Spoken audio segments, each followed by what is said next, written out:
Well, I'm John Hagarty. I'm the chief of the City Kawartha Lakes Police Service, and I've been using social media to engage with our community for about a year now, and ran an event last August called Twitter Day, and thought we'd like to take it to another level and do a Twitter ride, and at some point I'll do a Twitter ride along. But this is really an opportunity just to engage our community a little bit about what impaired driving is all about from a police perspective and from an enforcement perspective, and what ride programs are like. So it's going to be a little bit of an education for everyone, I think, but also interactive, and give people a better sense of how rides set up and what's involved, how many vehicles will go through, how many officers involved, that type of thing.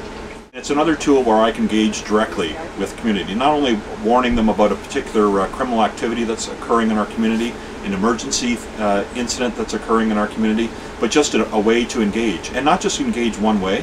I get as much out of Twitters and other aspects of social media as anyone else does. I get to see what other police services are doing in Ontario and in Canada and the US and elsewhere, and I can pick up ideas from that about things that I might do, as I hope potentially other police services might see what we're doing here and think, you know what, that's something that we think would add some real publicity to a ride, really engage our communities.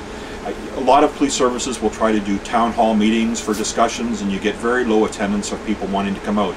But this way, people can be sitting in their living room, sitting in their office, and having a conversation with us and engage with us. Make it as easy as possible. I realize that not everyone's on social media, not everyone's accessing the internet, but it is certainly increasing.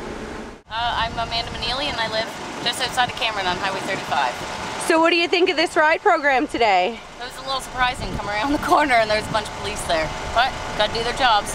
In our fiscal year ride program, we receive funding from the Ministry of Community Safety and Correctional Services to help offset our overtime costs for running ride programs. Through that program, we had a little over 2,000 vehicles go through, and I think there might have been 6 to 8 arrests made as a result of that. But throughout the year, and in addition to that, we had 37 overall arrests as a result of running not only ride programs, but just self-engaged enforcement of pulling vehicles over for impaired driving. There's a big focus at Christmas, and I would suggest that probably fewer impaired drivers are actually apprehended during the Christmas season, because people really seem to get it.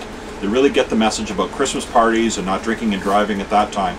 But the rest of the season is as risky for impaired drivers, so we need to make sure that we're sporadically throughout the year running ride programs, and that they can be at any time of the year and virtually any time of day. As you know, we're starting this one at 5 o'clock in the evening.